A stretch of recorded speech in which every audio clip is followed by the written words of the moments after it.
हिंदी में यूपीएससी की तैयारी से संबंधित प्रोग्राम्स को देखने के लिए सब्सक्राइब करें स्टडी IQ IAS हिंदी। नमस्कार, study IQ IAS Hindi platform पर आपका स्वागत है। दोस्तों, अभी हम लोग चर्चा करने वाले हैं भारतीय राज्य व्यवस्था से संबंधित एक बेहद महत्वपूर्ण टॉपिक पर।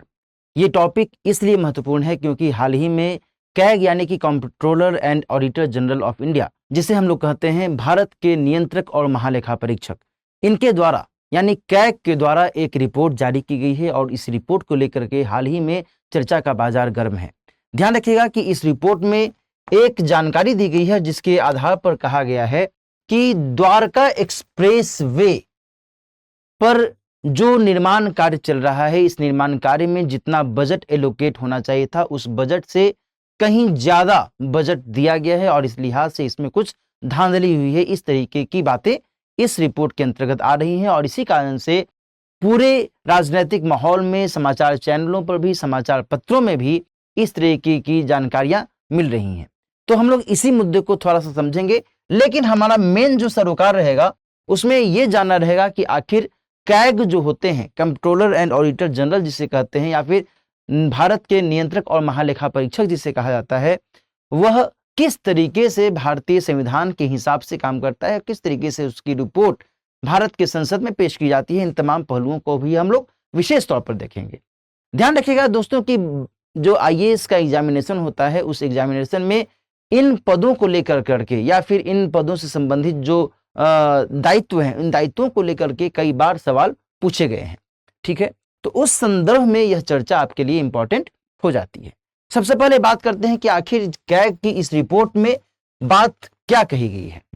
यहां पर यह कहा गया है कि भारतमाला प्रोजेक्ट, जिसकी शुरुआत वर्ष 2015 में की गई थी, है ना, इस प्रोजेक्ट के अंतर्गत फेज 1 में यानी कि पहले चरण में द्वारका एक्सप्रेस वे में निर्माण कार्य की गतिविधियां चल रही थी और इस संदर्भ में कहा गया है कि 18.20 करोड़ प्रति किलोमीटर की जगह 250.77 करोड़ प्रति किलोमीटर खर्च किया गया है। समझ में आ रही है बात? यानी कि लगभग 13 गुना का इजाफा इस रिपोर्ट में दर्शाया गया है। बात समझ आ रही है ना? 18.20 करोड़ से कहीं ज्यादा है ये 250.77 करोड़, लगभग 251 करोड़ रुपए आप मोटे तौर पर लेकर के चल सकते हैं। ठीक है, 2016 में CCEA यानी कि आर्थिक मामलों पर मंत्रिमंडलीय समिति के द्वारा जो स्वीकृति दी गई थी इस भारतमाला प्रोजेक्ट के तहत, उस स्वीकृति का हवाला देते हुए कैग ने ये बातें कही हैं, है ना।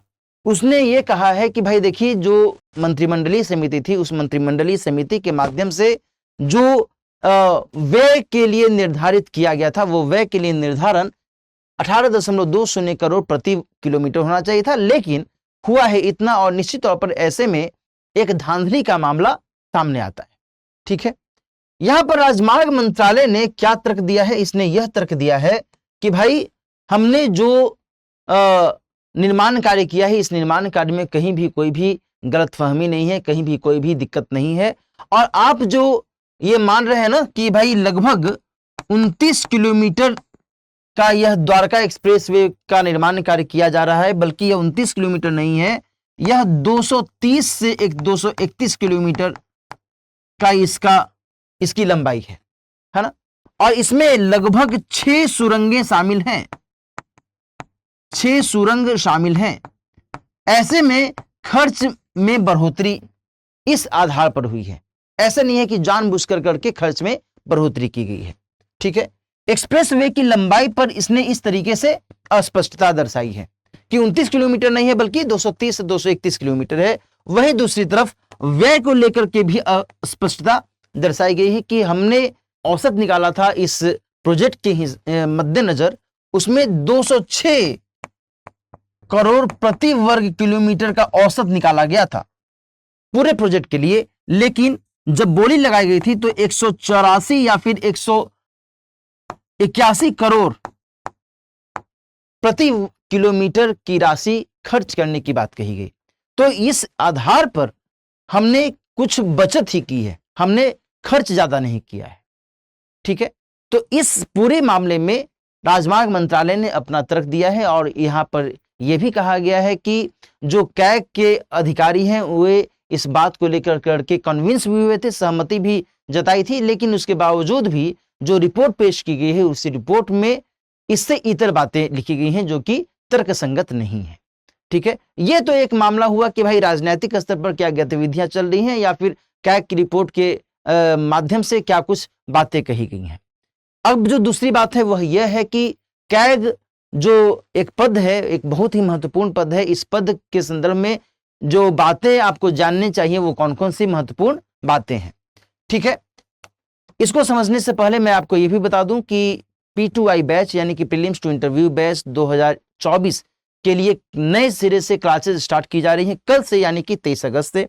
और यदि आप सिविल सेवा परीक्षा की तैयारी कर रहे हैं, IAS की तैयारी करना चाहते हैं आप किसी भी माध्यम से, तो फिर दिलीप लाइव कोड का इस्तेमाल करते हुए आप इस कोर्स को ज्वाइन कर सकते हैं। कल से शाम में 6 बजे से इसकी क्लासेस स्टार्ट हो जाएंगी।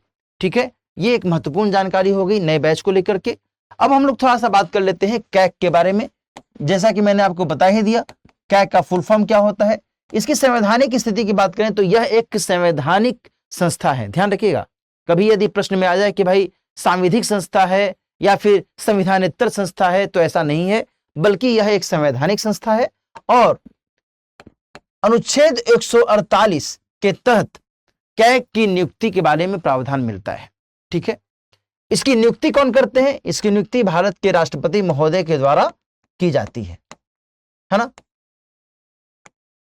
और इनकी पदावधि क्या रहती है? इनकी पदावधि 6 वर्ष या 65 वर्ष, जो भी पहले हो उसके आधार पर इनकी पदावधि तय की जाती है। ठीक है, वर्तमान में कैग कौन है? तो श्री गिरीश चंद्र मुर्मू जी, श्री गिरीश चंद्र मुर्मू वर्तमान में कैग है। ध्यान रखिएगा, कैग की रिपोर्ट बहुत ही महत्वपूर्ण मानी जाती है। जो राष्ट्रपति महोदय होते हैं इन्हीं को यह रिपोर्ट पेश की जाती है और उस रिपोर्ट को दिन फिर भारत की संसद में पेश किया जाता है। और यहां पर यदि इस रिपोर्ट में कहीं पर कोई धांधली वाला मामला आता है तो फिर विपक्ष इस मामले में सरकार को घेरती है और कई बार सरकारों को नुकसान भी झेलना पड़ा है ना। तो इस कारण से कैग की रिपोर्ट बहुत महत्वपूर्ण मानी जाती है। इसलिए महत्वपूर्ण यह रिपोर्ट हो जाती है क्योंकि सरकार ने किसी भी मद में, किसी भी क्षेत्र में जो भी खर्च किया है उस खर्च को चेक किया जाता है कि जो खर्च किया गया है वह सही तरीके से खर्च किया गया है या नहीं किया गया है ना। तो ये सारी बातें यहां पर आपके लिए महत्वपूर्ण है। एक और बात मैं आपको बता दूं, कैग के कॉन्टेक्स्ट में कई बार इस तरीके से भी सवाल बन सकता है कि कैग जो है वो भारत की संसद में किसी भी सदन के सदस्य नहीं होते हैं। क्लियर, इस तरीके से भी प्रश्न बन सकता है। तो इस रिपोर्ट को लेकर के क्या बातें कही गई, क्या राजमार्ग मंत्रालय के द्वारा तर्क दिया गया है, ये भी मैंने आपको बता दिया। और कैग की जो संवैधानिक स्थिति है, उनका जो संवैधानिक पद है, इसके बारे में भी हम लोगों ने यहाँ पर जानकारी ली। आज की चर्चा यहीं पर समाप्त करते हैं। मिलते हैं किसी और टॉपिक के साथ, किसी और चर्चा में। अपना ख्याल रखिए। और यदि आप मुझसे टेलीग्राम चैनल पर जुड़ना चाहते हैं तो फिर मेरा टेलीग्राम चैनल का एड्रेस ये है, आप इस चैनल को सब्सक्राइब कर लीजिए। देन फिर मैं वहां पर अक्सर अपनी करंट अफेयर्स न्यूज को ध्यान में रखते हुए कोई ना कोई अपडेट देता रहता हूं, वहां से आप इसको चेक कर सकते हैं। मिलते हैं किसी और टॉपिक के साथ। अपना ख्याल रखिए। All the best. हिंदी में यूपीएससी की तैयारी से संबंधित प्रोग्राम्स को देखने के लिए सब्सक्राइब करें स्टडी IQ IAS हिंदी।